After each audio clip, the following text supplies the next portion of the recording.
Coming to you from Rockingham, IPL Radio.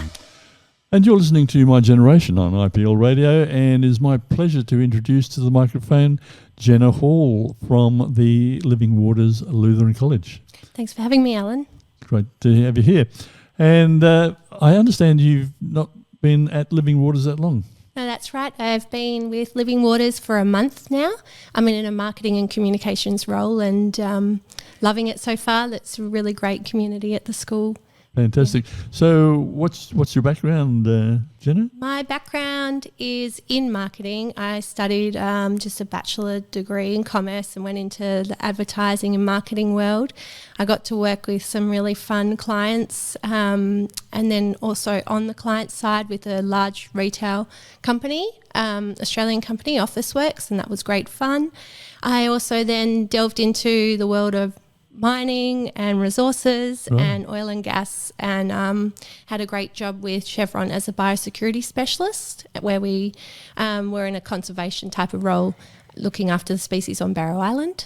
Fantastic. Yeah. And now I've come back into more of a marketing specific role with Living Waters. So you're the person I need to speak to if I want to sort of try and promote My Generation on IPL. Yes, that's right.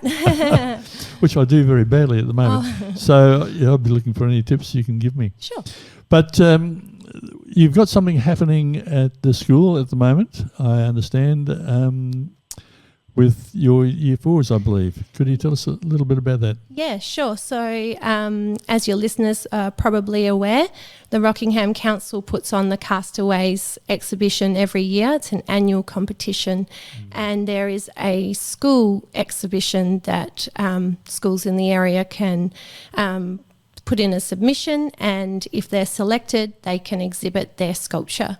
And we actually have 2 submissions coming from Living Waters this year, one from the secondary school and one from our Year 4s. Fantastic. Yeah, so here to talk to you about what the Year 4s have got planned. Yeah, excellent. You're obviously a local in the area? Yes, I am. Yep, I'm a Warnbro local, so really close to the school, and also, love the whole Rockingham community and what they provide. Yeah, so you've seen the Castaways exhibitions before? I have once before. They are absolutely amazing. Yeah, it's true. I just am amazed at the creativity of people. The talent is amazing when you get the people who have the talent to bring forward their works. It's great to see. And just to give people an idea, the Castaways requires it to be constructed, or the sculpture to be constructed of waste materials? Yeah, that's correct. Yes, it's made. The requirements are that the sculpture is made of 65% recycled materials. That includes anything that's been reused, repurposed, recovered or salvaged. Right. And what is the theme for the Year 4s? So the Year 4s, they're currently, as part of their curriculum, have been studying the biology of the Daintree rainforest, looking at the habitat and all the living things that live in the rainforest, as well as all of the impacts onto the flora and fauna species that live there. Right. So as part of their Castaway sculpture, they're bringing in that theme into their sculpture, and they've designed one, in my opinion, an absolutely spectacular concept of bringing in the guardian of the rainforest, which is the cassowary, to demonstrate that as a nation, we need to be saving our rainforests and also the earth. When you say the cassowary is the what was the word? We are calling the cassowary the guardian of the rainforest. Okay. And that's because the cassowary is a keystone species of the Daintree rainforest. Okay, didn't know that. Yeah, so without the cassowary, the ecosystem would be severely impacted. And the cassowary in far north Queensland, where the Daintree rainforest is known as the Australian southern cassowary, and it's listed as an endangered species by the Australian and Queensland government. often wondered how they determine species which are endangered. There must be a way of sort of assessing the numbers over quite a long period of time, I would imagine. Yeah, you would hope that they've got data that can historically show what the numbers were compared to what the numbers are. So that I'd imagine the scientists would be doing a lot of baseline studies and tracking that year on year. But I think you can also see if there's decline in other plant and animal species compared to a keystone species like the cassowary. If there's a decline in the other plants and animals, then, the cassowary must also be declining. Okay. Getting back to the Year 4 project. Yes. What does it fall under in terms of their curriculum? Is this social studies This or is a science subject. So it's a biology, a look at the biology or biological sort of habitats of an Australian environment such as the Daintree. And do the children get input into how this is going to be constructed? Oh, yeah, definitely. The whole idea, the concept, and the design drawings, as well as the write-up that people will see in the catalogue, was done by the combination of the 2 Year 4 classes at Living Waters.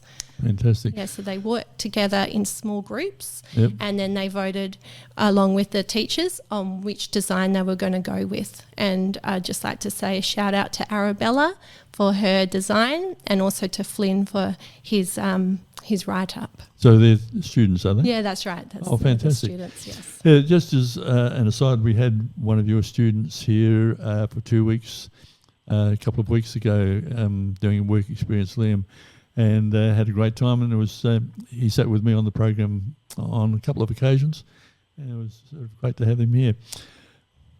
What are the possibilities of us getting some of the children to come in and talk about the project before it actually goes into the exhibition? Yes, well, that's something I would myself and the Year 4 teachers, Joe and Clara, we would like to try and organise with you. Yep. I think there's a couple of Year 4 students who would be chomping at the bit to come on the show and tell you all about their design, which is so creative and clever and innovative as well. So they've got a lot to come and share with you. So we'll do our best to arrange that sometime soon. Yep. And I think we've got till, is it October sometime when the exhibition opens?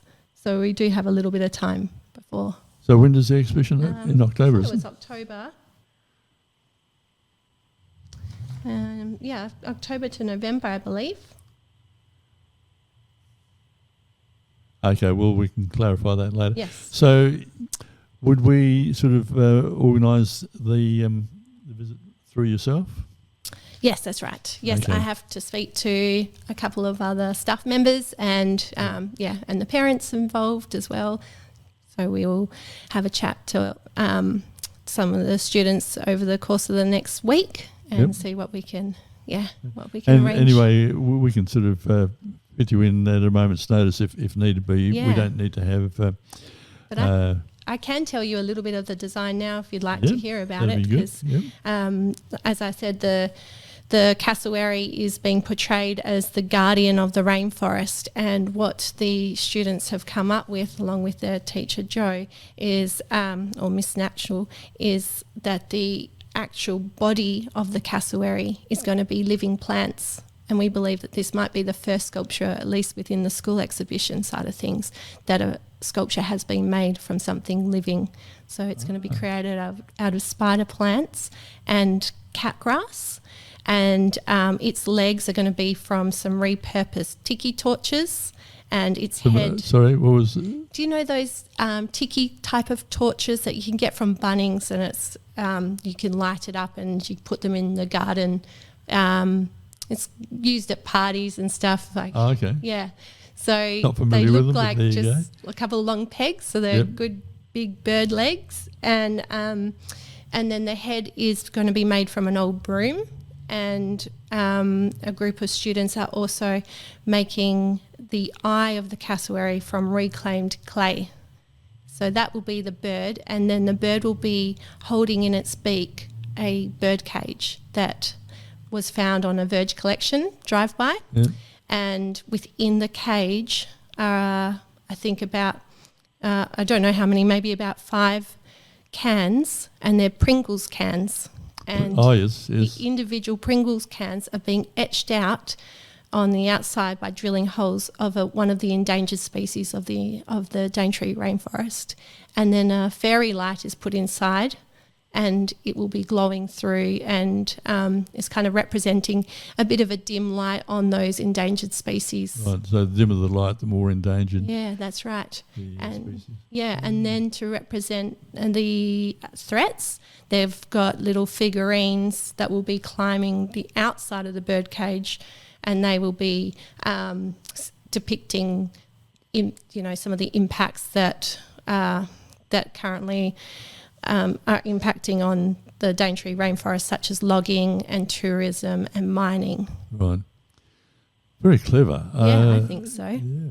And when you say it's going to be sort of made from sort of living plants, Yes. they've got to keep these alive while the exhibition is on. Yeah, I'm not too sure exactly how they're going to go about that, but I did visit the classroom today and I saw that they do have those plants propagating at the moment, so they're getting them ready for October.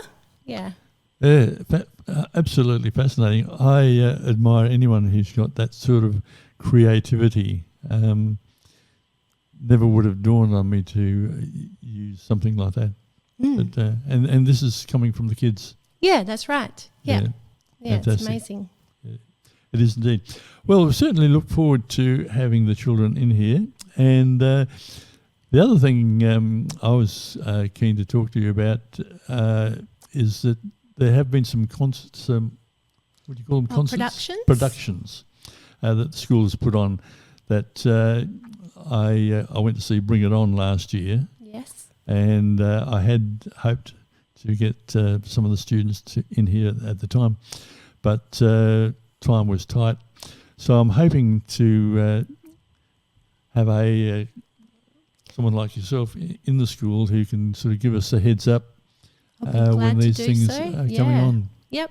And we will be promoting all our productions on Facebook and Instagram as well. So for our listeners who are interested in seeing what we're up to, they can visit the Living Waters Lutheran College Facebook and Instagram social pages. Yeah, we're starting to develop a bit of a contact with Living Waters because your headmaster was one of my first guests on Food for Thought, and also the pastor of the Lutheran Church, which is connected to your school, comes in. So we're developing a relationship there, which I hope will be extended. Yeah, I feel like this might be one of many visits that I have to your studio, Alan, and look forward to future chats for sure. Fantastic.